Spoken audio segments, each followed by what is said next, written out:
ಶ್ರೀಗುರುಭ್ಯೋ ನಮಃ. ಲಸತು ಶ್ರೀಮದಾನಂದ ತೀರ್ಥೇಂದುರ್ನೋ ಹೃದಂಬರೆ ಯದ್ವಚಶ್ಚಂದ್ರಿಕಾ ಸ್ವಾಂತ ಸಂತಾಪಂ ವಿನಿಕೃಂತತಿ. ಮಧ್ವನವಮಿಯ ಈ ಸಂದರ್ಭದಲ್ಲಿ ಭಕ್ತಿಸುಧಾ ಚಾನಲ್ನ ಮುಖಾಂತರ ಶ್ರೀಮದಾಚಾರ್ಯರ ಮಹಿಮೆಯನ್ನು, ಅವರ ಗ್ರಂಥಗಳ ಮಹಿಮೆಯನ್ನು ಕೇಳುತ್ತಿರುವ ಎಲ್ಲ ಸದ್ಭಕ್ತರಿಗೆ ಸುಸ್ವಾಗತ. ಶ್ರೀಮದಾಚಾರ್ಯರು ಅವರ ಜೀವನ, ಅವರು ಮಾಡಿರ್ತಕ್ಕಂತಹ ಲೋಕೋತ್ತರ ವ್ಯಾಪಾರಗಳು ಇವೆಲ್ಲವೂ ಕೂಡ ಪ್ರಸಿದ್ಧವಾಗಿರ್ತಕ್ಕಂತಹದ್ದು. ಹಾಗಾಗಿ ಆಚಾರ್ಯರ ಜೀವನ ಚರಿತ್ರೆಯ ಬಗ್ಗೆ ನಾವು ಈ ಉಪನ್ಯಾಸ ಮಾಲಿಕೆಯಲ್ಲಿ ವಿಚಾರ ಮಾಡಿದೆ. ಆಚಾರ್ಯರು ರಚನೆ ಮಾಡಿರತಕ್ಕಂತಹ ಗ್ರಂಥದ ಮಹಿಮೆ ಏನು, ಗ್ರಂಥದಲ್ಲಿ ಬಂದಿರತಕ್ಕಂತಹ ಸ್ವಾರಸ್ಯಕರ ಅಂಶಗಳೇನು ಅನ್ನುವುದನ್ನು ತಿಳಿದುಕೊಂಡು ಆ ಮುಖಾಂತರ ಶ್ರೀಮದಾಚಾರ್ಯರ ಮಹಿಮೆಯನ್ನು ತಿಳಿದುಕೊಳ್ಳೋಣ. ಈ ಪ್ರಸಂಗದಲ್ಲಿ ಐತರೇಯೋಪನಿಷತ್ತಿನ ಒಂದು ವ್ಯಾಖ್ಯಾನವನ್ನು ಶ್ರೀಮದಾಚಾರ್ಯರು ಏನು ನೀಡಿದ್ದಾರೆ ಆ ವಿಷಯವನ್ನು ಈ ಮಧ್ವನವಮಿಯ ಸಂದರ್ಭದಲ್ಲಿ ತಿಳಿದುಕೊಳ್ಳುವ ಸಣ್ಣ ಪ್ರಯತ್ನವನ್ನು ಮಾಡೋಣ ಅಂತ ಮಾಡಲಿಕ್ಕೆ ನಾವು ಇಲ್ಲಿ ಕೂತಿದ್ದೇವೆ. ಶ್ರೀಮದಾಚಾರ್ಯರಿಗೆ ಬಹಳ ಪ್ರಿಯವಾಗಿರ್ತಕ್ಕಂತಹದ್ದು ಐತರೇಯೋಪನಿಷತ್ತು. ಯಾಕೆ ಅಂತ ಹೇಳಿದರೆ, ಆಚಾರ್ಯರು ಅನೇಕ ಅಂಶಗಳನ್ನು ಅನೇಕ ಉಪನಿಷತ್ತಿನ ವ್ಯಾಖ್ಯಾನಗಳಲ್ಲಿ ಬರೀತಾರೆ. ವಿಸ್ತಾರವಾಗಿ ಬರೆದ ಉಪನಿಷತ್ತುಗಳ ವ್ಯಾಖ್ಯಾನಗಳಲ್ಲಿ ಹೇಳುವಾಗ ಐತರೇಯ, ಬೃಹದಾರಣ್ಯಕ ಮತ್ತು ಛಾಂದೋಗ್ಯ ಈ ಮೂರು ಉಪನಿಷತ್ತುಗಳ ವ್ಯಾಖ್ಯಾನ ಏನಿದೆ ಇದು ಅತ್ಯಂತ ವಿಸ್ತಾರವಾಗಿರ್ತಕ್ಕಂಥದ್ದು. ಇದರಲ್ಲಿ ಐತರೇಯೋಪನಿಷತ್ತು ಆಚಾರ್ಯರಿಗೆ ಹೇಗೆ ಪ್ರಿಯ ಅನ್ನೋ ಪ್ರಶ್ನೆ ಬಂತು ಅಂತಂದರೆ, ಶ್ರೀಮದಾಚಾರ್ಯರ ಶಿಷ್ಯರ ಕಥೆಗಳನ್ನು ಮಧ್ವಿಜಯ ಹೇಳುವಾಗ ಯಸ್ತ್ರಿವಾರಮಿತರ ಸುತಶಾಖ ಸ್ವರ್ಥಮಗ್ರಮಶುಣೋತ್ ಪುರುಸಂಖ್ಯಾತ ಎಂಬುದಾಗಿ ಸತ್ಯತೀರ್ಥರ ವಿಚಾರವನ್ನು ಹೇಳುತ್ತಾರೆ. ಸತ್ಯತೀರ್ಥರು ಆಚಾರ್ಯರ ಬಳಿ 3 ಬಾರಿ ಐತರೇಯೋಪನಿಷತ್ತಿನಲ್ಲಿ ಬಂದಿರತಕ್ಕಂತಹ ಪ್ರಮೇಯ ವಿಶೇಷಗಳನ್ನು ತಿಳಿದುಕೊಂಡ್ರು ಅಂತ ಉಲ್ಲೇಖ ಮಾಡುತ್ತೆ. ಇದರಂತೆ ಆಚಾರ್ಯರು ಸಮುದ್ರ ತೀರದಲ್ಲಿ ಉಪನ್ಯಾಸ ಮಾಡುವಾಗ ಐತರೇಯ ಶಾಖಾ ಮಂತ್ರಗಳನ್ನು ಉಪನ್ಯಾಸ ಮಾಡಿದರು ಎಂಬ ಅಂಶವನ್ನು ಕೂಡ ನಾವು ನೋಡ್ತೇವೆ. ಹಾಗಾಗಿ ಆಚಾರ್ಯರು ಹೆಚ್ಚಾಗಿ ಐತರೇಯ ಉಪನಿಷತ್ತಿಗೆ ಮಹತ್ವವನ್ನು ಕೊಟ್ಟಿದ್ದರು ಅನ್ನುವ ಅಂಶವನ್ನು ನಾವು ಗಮನಿಸಬಹುದು. ಹಾಗಾಗಿ ಈ ಮಧ್ವನವಮಿಯ ಸಂದರ್ಭದಲ್ಲಿ ಆಚಾರ್ಯರು ರಚನೆ ಮಾಡಿರತಕ್ಕಂತಹ ಐತರೇಯೋಪನಿಷತ್ತಿನ ವ್ಯಾಖ್ಯಾನದಲ್ಲಿ ಬಂದಿರತಕ್ಕಂತಹ ಒಂದೆರಡು ಅಂಶಗಳನ್ನು ನಾವು ತಿಳಿದುಕೊಳ್ತಕ್ಕಂತಹ ಪ್ರಯತ್ನವನ್ನು ಮಾಡೋಣ. ಪ್ರಾರಂಭದಲ್ಲಿ ಐತರೇಯೋಪನಿಷತ್ತು ಐತರೇಯ ಅಂದರೆ ಯಾರು ಅಂತ ಮೊದಲನೇ ಪ್ರಶ್ನೆ ಬರುತ್ತೆ. ಐತರೇಯ ಅಂತ ಹೇಳಿದ್ರೆ ಇತರಾದೇವಿಯ ಮಗನಾಗಿರ್ತಕ್ಕಂತಹ ಭಗವಂತ. ಆ ಭಗವಂತ ಇತರಾಸುತ ವಿಶಾಲ ಎಂಬತಕ್ಕಂತಹ ಭಗವಂತ ಇತರಾದೇವಿಯ ಮಗನಾಗಿ ವಿಶಾಲ ಎಂಬತಕ್ಕಂತಹ ಋಷಿಯ ಮಗನಾಗಿ ಅವತಾರ ಮಾಡಿರ್ತಕ್ಕಂತಹದ್ದು. ಆ ಸಂದರ್ಭದಲ್ಲಿ ಬ್ರಹ್ಮದೇವರು ಭಗವಂತನನ್ನು ಸ್ತೋತ್ರ ಮಾಡಿದ್ದಾರೆ. ಸ್ತೋತ್ರ ಮಾಡಿದಾಗ ಬ್ರಹ್ಮದೇವರು ಭಗವಂತ ಅಲ್ಲಿರತಕ್ಕಂತಹ ರುದ್ರದೇವರು, ಇಂದ್ರದೇವರು ಮುಂತಾಗಿರ್ತಕ್ಕಂತಹ ಎಲ್ಲರಿಗೂ ಕೂಡ ಈ ಐತರೇಯೋಪನಿಷತ್ತನ್ನು ಉಪದೇಶ ಮಾಡಿದ. ಎಲ್ಲ ದೇವತೆಗಳು ಕೂಡ ಭಗವಂತನ ದಾಸರಾದರು. ಹಾಗಾಗಿ ಭಗವಂತನಿಗೆ ಮಹಿದಾಸ ಎಂಬತಕ್ಕಂತಹ ಹೆಸರು ಬಂದಿದೆ. ಈ ಉಪನಿಷತ್ತನ್ನು ಋಕ್ಸಂಹಿತೆ ಮಹಾಭೂತಿಶ್ರುತಿ ಎಂಬುದಾಗಿ ಕರೀತಾ ಇದೆ. ಇಂತಹ ವಿಶಿಷ್ಟವಾಗಿರ್ತಕ್ಕಂತಹ ಅಂದರೆ ಐತರೇಯ ಉಪನಿಷತ್ತಿಗೆ ಒಂದು ವಿಶಿಷ್ಟವಾದ ಹೆಸರು ಮಹಾಭೂತಿ ಶ್ರುತಿ ಎಂಬುದಾಗಿ. ಈ ವಿಶಿಷ್ಟವಾಗಿರ್ತಕ್ಕಂತಹ ಹೆಸರನ್ನು ಆಚಾರ್ಯರು ನೀಡಿದ್ದಾರೆ.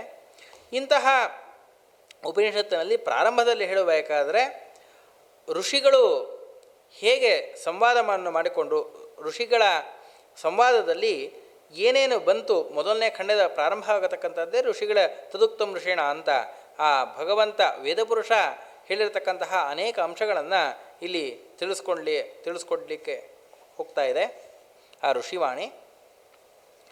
ತಮೋಯೋಗ್ಯರು, ಮುಕ್ತಿಯೋಗ್ಯರು ಇವರೆಲ್ಲರೂ ಕೂಡ ಹೇಗಿದ್ದಾರೆ, ಅಂದರೆ ತಮಯೋಗ್ಯರಲ್ಲಿರ್ತಕ್ಕಂತಹ ಪ್ರಭೇದಗಳೇನು, ಮುಕ್ತಿಯೋಗ್ಯರಾಗಿರ್ತಕ್ಕಂಥವರಲ್ಲಿರ್ತಕ್ಕಂತಹ ಪ್ರಭೇದಗಳೇನು, ಇವೆಲ್ಲವನ್ನು ಕೂಡ ಪ್ರಾರಂಭದಲ್ಲಿ ಈ ಉಪನಿಷತ್ತು ಹೇಳ್ತಾ ಇದೆ.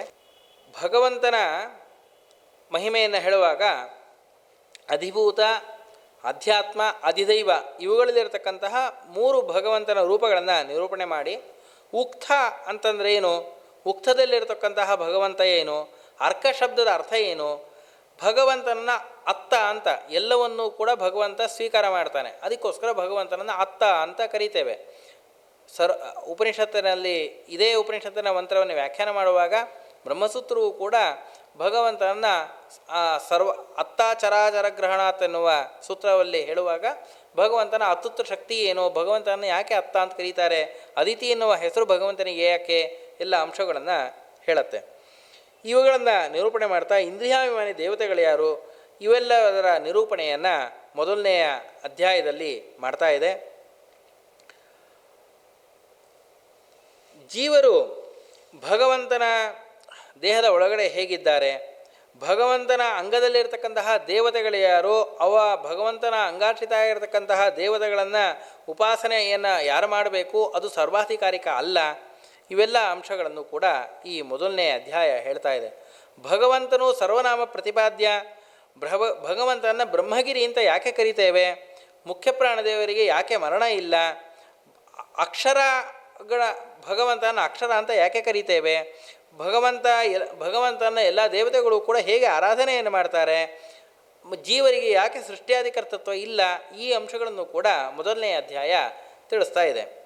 ಇದರಂತೆ ಎರಡನೆಯ ಅಧ್ಯಾಯದಲ್ಲಿ ಹೇಳುವಾಗ ಚೇತನದಲ್ಲಿರತಕ್ಕಂತಹ ತಾರತಮ್ಯವನ್ನು, ಭಗವಂತನಿಗೆ ಇರತಕ್ಕಂತಹ ಋಷಿಯಾದಿ ನಾಮಗಳು ಜಮದಗ್ನಿ, ಭರದ್ವಾಜ, ವಸಿಷ್ಠ ಮುಂತಾಗಿರ್ತಕ್ಕಂತಹ ನಾಮಗಳೆಲ್ಲವೂ ಕೂಡ ಯಾಕೆ ಭಗವಂತನ ಹೇಳ್ತಾ ಇದೆ, ಆ ನಾಮಗಳಿಂದ ಭಗವಂತ ಹೇಗೆ ಪ್ರತಿಪಾದ್ಯ, ಸೂಕ್ತಗಳ ನಾಮಗಳು ಹೇಗೆ ಭಗವಂತನ ಹೇಳ್ತಾ ಇದೆ. ಇಷ್ಟು ಮಾತ್ರವಲ್ಲ, ಭಗವಂತನನ್ನು ಇರತಕ್ಕಂಥ ಎಲ್ಲ ಶಬ್ದಗಳು ಸರ್ವೇ ಘೋಷಾಹ ಅಂತ ಹೇಳ್ತಾರೆ. ಅಂದರೆ ಸಮುದ್ರದ ಘೋಷ, ಗಾಳಿ ಬೀಸ್ತಕ್ಕಂತಹ ಶಬ್ದ, ಇವೂ ಕೂಡ ಭಗವಂತನನ್ನು ಹೇಳ್ತಾ ಇದೆ. ಭಗವಂತನ ಯಾವ್ಯಾವ ಗುಣಗಳನ್ನು ಹೇಳುತ್ತೆ ಎನ್ನುವ ಅಂಶಗಳನ್ನು ಕೂಡ ಹೇಳ್ತಾ ಇದೆ. ಇದಾದ ಮೇಲೆ ಬೃಹತಿ ಸಹಸ್ರದ ಮಹಿಮೆಯನ್ನು ಈ ಉಪನಿಷತ್ತು ವಿಶೇಷವಾಗಿ ಹೇಳುತ್ತೆ. ಭಗವಂತನಿಗೆ ಬೃಹತಿ ಸಹಸ್ರದ ಬಗ್ಗೆ ತುಂಬ ಪ್ರೀತಿ. ಯಾಕೆ ಅಂತಂದರೆ ಬೃಹತಿ ಸಹಸ್ರದಲ್ಲಿ ತುಂಬ ಅನೇಕ ರಹಸ್ಯವಾಗಿರ್ತಕ್ಕಂತಹ ಅಂಶಗಳನ್ನು ವೇದ ನಮಗೆ ಹೇಳ್ತಾ ಇದೆ. ಬೃಹತಿ ಸಹಸ್ರ ಬೃಹತಿ ಅಂತ ಹೇಳಿದ್ರೆ 36 ಅಕ್ಷರಗಳ ಒಂದು ಛಂದಸ್ಸು. ಆ 36 ಅಕ್ಷರಗಳನ್ನು ಏನಿದೆ, ಆ 36 ಅಕ್ಷರಗಳನ್ನು 1000 ಭಾಗ ಮಾಡಿದ್ವಿ ಅಂತ ಆದರೆ ಆವಾಗ ಬೃಹತಿ ಸಹಸ್ರ ಅಂದರೆ ಬೃಹತಿ ಅಕ್ಷರದ 1000 ಮಂತ್ರಗಳು ಅಂತ ಆಗತ್ತೆ. ಹಾಗೆ 1000 ಮಂತ್ರಗಳನ್ನು ಬೃಹತಿ ಛಂದಸ್ಸಿನಲ್ಲಿ ಹೇಳಿದಾಗ ಅದು ಭಗವಂತನಿಗೆ ಅತ್ಯಂತ ಪ್ರಿಯವಾಗತ್ತಂತೆ. ಅದು ಮೊದಲ ಬಾರಿ ಇದನ್ನು ಯಾರು ಮಾಡಿದ್ದು ಅಂತ ಹೇಳಿದ್ರೆ ವಿಶ್ವಾಮಿತ್ರರು ಭಗವಂತನನ್ನು ಈ ಬೃಹತಿ ಮಂತ್ರಗಳಿಂದ ಸ್ತೋತ್ರ ಮಾಡಿದರು. ಮೊದಲನೇ ಬಾರಿ ಸ್ತೋತ್ರ ಮಾಡಿದಾಗ ಭಗವಂತ ಅವರಿಗೆ ವರ ಕೊಟ್ಟ. ಇನ್ನೊಮ್ಮೆ ವಿಶ್ವಾಮಿತ್ರರು ಬೃಹತಿಯಿಂದಲೇ ಸ್ತೋತ್ರ ಮಾಡಿದ್ರು. ಹೀಗೆ 3 ಬಾರಿ ವಿಶ್ವಾಮಿತ್ರರು ಭಗವಂತನ ಸ್ತೋತ್ರ ಮಾಡಿ ಭಗವಂತನಿಂದ ವಿಶೇಷವಾಗಿರ್ತಕ್ಕಂತಹ ಅನುಗ್ರಹವನ್ನು ಪಡೆದರು ಎಂಬತಕ್ಕಂತಹ ಅಂಶವನ್ನು ಈ ಐತರೇಯೋಪನಿಷತ್ತು ತಿಳಿಸ್ಕೊಡ್ತಾ ಇದೆ. ಬೃಹತಿ ಸಹಸ್ರದಲ್ಲಿ ಬೃಹತಿಯಲ್ಲಿರ್ತಕ್ಕಂತಹ ಅಂಶಗಳೇನು ಅಂತಂದರೆ ದೇಹದಲ್ಲೂ ಕೂಡ ನಮಗೆ 36,000 ಒಟ್ಟು 72,000 ನಾಡಿಗಳಿದೆ. ದೇಹದ ಬಲಭಾಗದಲ್ಲಿ 36,000, ಎಡಭಾಗದಲ್ಲಿ 36,000. ಈ ಬೃಹತಿ ಮಂತ್ರದ 36 ಅಕ್ಷರಗಳೇನಿದೆ ಇವುಗಳು ಹೀಗೆ ದೇಹದಲ್ಲಿರ್ತಕ್ಕಂತಹ ಎಡಭಾಗ ಮತ್ತು ಬಲಭಾಗದಲ್ಲಿರ್ತಕ್ಕಂತಹ ಭಗವಂತನ 1000 ರೂಪಗಳನ್ನು ಪ್ರತಿಪಾದನೆ ಮಾಡ್ತಾ ಇದೆಯಂತೆ. ಅದರಲ್ಲಿ ಬಲಭಾಗದಲ್ಲಿ ಪುರುಷ ರೂಪ, ಎಡಭಾಗದಲ್ಲಿ ಸ್ತ್ರೀ ರೂಪ, ಹೀಗೆಲ್ಲವೂ ಕೂಡ ಇದೆ ಅಂತ ಹೇಳ್ತಾರೆ. ಇಂದ್ರದೇವರು ಕೂಡ ಬೃಹತಿ ಸಹಸ್ರವನ್ನು ಉಪಾಸನೆ ಮಾಡಿ ಬೃಹತಿ ಸಹಸ್ರದಿಂದ ಭಗವಂತನ ಉಪಾಸನೆ ಮಾಡಿ ವಿಶೇಷ ಫಲವನ್ನು ಪಡೆದರು. ಮತ್ತು ಬೃಹತಿ ಸಹಸ್ರದಲ್ಲಿರ್ತಕ್ಕಂತಹ 72,000 ಭಗವಂತನ ರೂಪಗಳೇನು, ಶರೀರದಲ್ಲಿರ್ತಕ್ಕಂತಹ ನಾಡಿಯಲ್ಲಿ ಏನಿದೆ ಆ ನಾಡಿಗಳಲ್ಲಿರ್ತಕ್ಕಂತಹ ಭಗವಂತನ ರೂಪ ಅಹೋರಾತ್ರಿ ಅಂದರೆ ಬಲಭಾಗದ ನಾಡಿಗಳು ಬೆಳಗ್ಗೆಗೆ ನಿಯಾಮಕವಾಗಿರ್ತಕ್ಕಂಥದ್ದು, ಎಡಭಾಗದಲ್ಲಿರ್ತಕ್ಕಂತಹ ನಾಡಿಗಳು ರಾತ್ರಿಗೆ ನಿಯಾಮಕವಾಗಿರ್ತಕ್ಕಂಥದ್ದು. ಹೀಗೆ ಬೃಹತಿ ಸಹಸ್ರದ ವಿವರಣೆ ಅತ್ಯದ್ಭುತವಾಗಿ ಈ ಐತರೇಯ ಉಪನಿಷತ್ತು ಹೇಳುತ್ತೆ. ಇದೆಲ್ಲವನ್ನು ಹೇಳಿದ್ರು ಕೂಡ ಆಚಾರ್ಯ ತಂತ್ರಸಾರದಲ್ಲಿ ಹೇಳ್ತಾರೆ. ಅನೇಕ ಅಂಶಗಳನ್ನೆಲ್ಲ ಹೇಳ್ಕೊಂಬಂದು ರೂಪಾಣಂ ಲಕ್ಷಣಂ ತೇಷಾಂ ರಹಸ್ಯತ್ವ ನ ಕಥ್ಯತೆ ಅಂತ. ಈ ಬೃಹತಿ ಸಹಸ್ರದಲ್ಲಿ 72,000 ಭಗವಂತನ ರೂಪಗಳೆಲ್ಲ ಇದೆ ಅಂತ ಹೇಳ್ತೀವಲ್ಲ, ಇವೆಲ್ಲ ಇವು ಯಾವ ರೂಪ, ಇದು ಹೇಗಿದೆ ಅಂತಂತಂದರೆ ಇವೆಲ್ಲವೂ ಕೂಡ ರಹಸ್ಯ, ಅದಕ್ಕೋಸ್ಕರ ಇದನ್ನು ಯಾವುದೂ ಕೂಡ ಹೇಳಲ್ಲ ಅಂತ ಆಚಾರ್ಯ ಹೇಳ್ತಾರೆ. ಅಂದರೆ ನಮಗೆ ಆಚಾರ್ಯ ಹೇಳಬೇಕಾದ್ರೆ ಎಷ್ಟು ತಿಳಿದುಕೊಂಡ್ರೆ ಈ ಒಬ್ಬ ಸಾಧಕನಿಗೆ ಮೋಕ್ಷ ಆಗಲಿಕ್ಕೆ ಬೇಕಾಗಿದೆಯೋ ಅಷ್ಟು ಅಂಶಗಳನ್ನು ಮಾತ್ರ ಅನ್ಯೂನ ಅತಿರಿಕ್ತವಾಗಿ ಹೇಳ್ತಾರೆ. ಇವಾಗ ಕೆಲವೊಮ್ಮೆ ದೇಹದಲ್ಲೂ ಕೂಡ ನಮಗೆ ನಾಡಿಗಳ ಬಗ್ಗೆ ಹೇಳಬೇಕಾದ್ರೆ ಮನುಷ್ಯನ ದೇಹದಲ್ಲೇನೋ ನಾಡಿಗಳಿದೆ, ಹಾಗೆ ಪ್ರಾಣಿಗಳ ದೇಹದಲ್ಲೂ ನಾಡಿ ಇದೆಯಲ್ವಾ.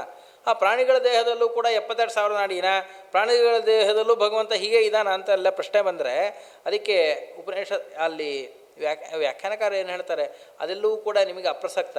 ನೀವು ಮನುಷ್ಯರಿಗೆ ಏನು ತಿಳ್ಕೋಬೇಕೋ ಅದು ಮಾತ್ರ ತಿಳ್ಕೊಳ್ಬೇಕೇ ಹೊರತು ಪ್ರಾಣಿಗಳ ದೇಹದಲ್ಲಿ ಹೇಗಿದೆ, ಮೀನಿನ ದೇಹದಲ್ಲಿ ಹೇಗಿದೆ, ಹುಲಿ ದೇಹದಲ್ಲಿ ಹೇಗಿದೆ, ಸಿಂಹದ ದೇಹದಲ್ಲಿ ಹೇಗಿದೆ, ಇದ್ಯಾವುದೂ ಕೂಡ ನಿಮ್ಮ ಸಾಧನೆಗೆ ಬೇಕಾಗಿಲ್ಲದೆ ಇರತಕ್ಕಂಥದ್ದು. ಹಾಗಾಗಿ ಅಂತಹ ಯಾವುದು ಅಪ್ರಸಕ್ತವಾಗಿರತಕ್ಕ, ಯಾವುದು ನಮ್ಮ ಸಾಧನೆಗೆ ಬೇಕಾಗಿಲ್ವೋ ಅಂತಹ ವಿಷಯಗಳನ್ನು ಉಪನಿಷತ್ತು ಹೇಳೋದಿಲ್ಲ ಅಂತ.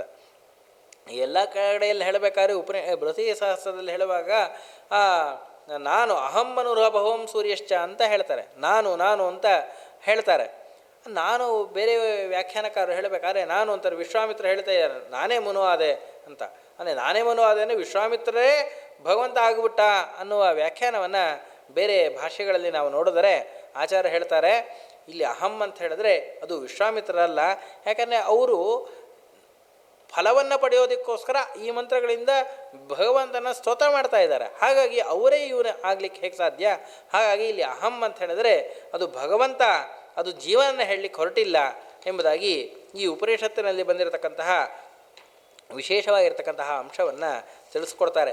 ಕೇವಲ ಅಹಂ ಶಬ್ದ ಇಲ್ಲಿ ಮಾತ್ರ ಭಗವತ್ಪರ ಅಂತ ಮಾತ್ರ ಅಲ್ಲ, ಅಹಂ ಬ್ರಹ್ಮಾಸ್ಮಿ ಎಂಬುದಾಗಿ ಏನು ಅದ್ವೈತವನ್ನು ಹೇಳ್ತಾ ಇದೆ ಅಂತ ಉಪನಿಷತ್ತುಗಳು ಹೇಳ್ತಾ ಇವೆ, ಆ ಸಂದರ್ಭಗಳಲ್ಲೂ ಕೂಡ ಅಹಂ ಬ್ರಹ್ಮ ಅಸ್ಮಿ ಈ ಎಲ್ಲ ಶಬ್ದಗಳು ಕೂಡ ಭಗವಂತನ ಗುಣಗಳನ್ನೇ ಹೇಳ್ತಾ ಇದೆಯೇ ಹೊರತು ಯಾವುದೇ ರೀತಿಯಾಗಿರ್ತಕ್ಕಂತಹ ಜೀವಬ್ರಹ್ಮರಿಗಿರುವ ಅಭೇದವನ್ನು ಹೇಳ್ತಾ ಇಲ್ಲ ಅನ್ನೋ ಅಂಶವನ್ನು ಇಲ್ಲಿ ಹೇಳ್ತಾರೆ.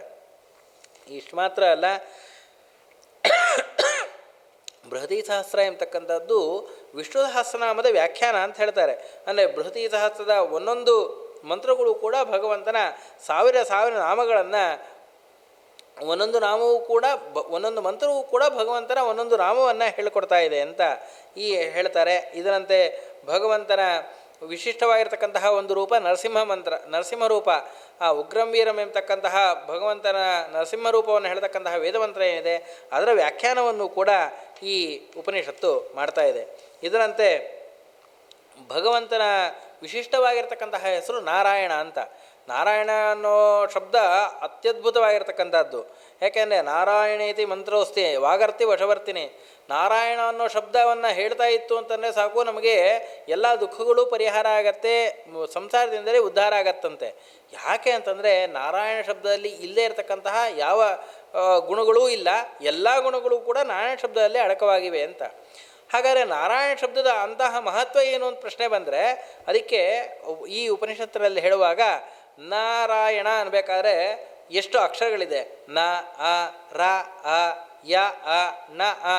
ಈ ಎಲ್ಲ ಅಕ್ಷರಗಳು ಕೂಡ ಅಕಾರದಿಂದಲೇ ಬಂದಿರತಕ್ಕಂಥದ್ದು. ಈ ಎಲ್ಲ ಅಕ್ಷರಗಳು ಕೂಡ ಅಕಾರದ ಸ್ವರೂಪ. ಅಕಾರದಿಂದಲೇ ಈ ಎಲ್ಲ ಅಕ್ಷರಗಳ ಅಭಿವ್ಯಕ್ತಿ ಹೇಗಾಯಿತು? ಅಕಾರವೇ ಭಗವಂತನ ಪ್ರಧಾನವಾಗಿರತಕ್ಕಂತಹ ಗುಣವನ್ನು ಹೇಳ್ತಕ್ಕಂತಹ ಅಕ್ಷರ ಇತ್ಯಾದಿ ಅನೇಕ ವಿಶಿಷ್ಟ ಅತ್ಯಂತ ರಹಸ್ಯ ಅಂಶಗಳನ್ನೆಲ್ಲ ಈ ಉಪನಿಷತ್ತು ಹೇಳುತ್ತೆ. ಇಷ್ಟು ಮಾತ್ರ ಅಲ್ಲ,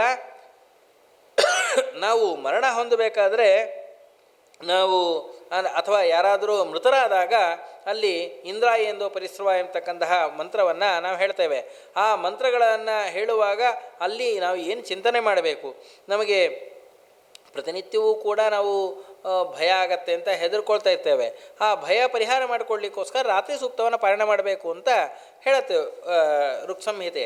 ಹಾಗಾದರೆ ರಾತ್ರಿ ಸೂಕ್ತವನ್ನು ಯಾವ ದೇವತೆ, ರಾತ್ರಿ ಸೂಕ್ತದಲ್ಲಿ ಪ್ರತಿಪಾದ್ಯವಾದ ದೇವತೆ ಯಾರು, ಆ ಭಗವಂತನನ್ನು ರಾತ್ರಿ ಸೂಕ್ತದಿಂದ ಹೇಗೆ ಚಿಂತನೆ ಮಾಡಬೇಕು, ಈ ಎಲ್ಲ ಅಂಶಗಳನ್ನು ಕೂಡ ಈ ಉಪನಿಷತ್ತು ಹೇಳ್ತಾ ಇದೆ.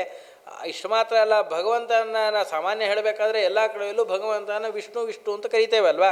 ಹಾಗಾದರೆ ವಿಷ್ಣು ಅನ್ನುವ ಶಬ್ದದಲ್ಲಿ ಏನೇನು ಅಕ್ಷರಗಳಿದೆ, ಆ ಏನೇನು ಯೋಗಗಳಿದೆ, ವಿಷ್ಣುನಾಮದ ಮಹತ್ವ ಏನು, ಈ ಎಲ್ಲ ಅತ್ಯದ್ಭುತವಾಗಿ ಭಗವಂತನ ಮಹಿಮೆಯನ್ನು ಹೇಳಲಿಕ್ಕೆ ಹೊರಟಿರ್ತಕ್ಕಂತಹ ಉಪನಿಷತ್ತು ಈ ಐತರೇಯ ಉಪನಿಷತ್ತು. ಇಂತಹ ಐತರೇಯ ಉಪನಿಷತ್ತಿನಲ್ಲಿ ಅನೇಕ ಅಂಶಗಳನ್ನು ಆಚಾರ್ಯರು ಉಲ್ಲೇಖ ಮಾಡ್ತಾರೆ. ಅವೆಲ್ಲವನ್ನೂ ಕೂಡ ಗುರುಗಳ ಬಳಿ ಕುಳಿತು ಶಿಷ್ಯನಾಗಿ ಪ್ರಾರ್ಥನೆ ಮಾಡಿಕೊಂಡು ಅವರ ಮುಖಾಂತರ ಆ ಉಪನಿಷತ್ತಿನ ರಹಸ್ಯವನ್ನು ತಿಳಿದುಕೊಳ್ಬೇಕು.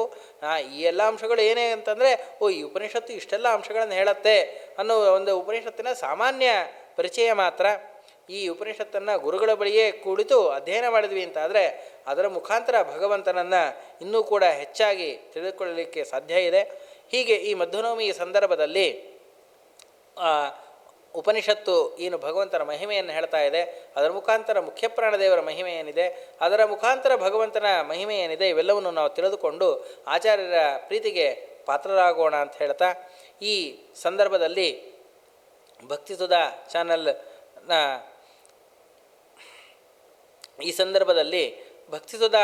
ಚಾನಲ್ನ ವೀಕ್ಷಕರಿಗೆಲ್ಲರಿಗೂ ಕೂಡ ನಾವು ಅನಂತ ಧನ್ಯವಾದಗಳನ್ನು ತಿಳಿಸ್ತೇನೆ. ಹಾಗೂ ಇದರ ನಿರ್ವಾಹಕರಾಗಿರ್ತಕ್ಕಂಥ ತ್ರಿವಿಕ್ರಮಾಚಾರ್ಯರ ಮಕ್ಕಳಾಗಿರ್ತಕ್ಕಂತಹ ನರಸಿಂಹಾಚಾರ್ಯರಿಗೂ ಕೂಡ ನಾವು ಧನ್ಯವಾದವನ್ನು ತಿಳಿಸ್ತಾ ಎರಡು ಮಾತುಗಳನ್ನು ಶ್ರೀಕೃಷ್ಣಾರ್ಪಣಮಸ್ತು.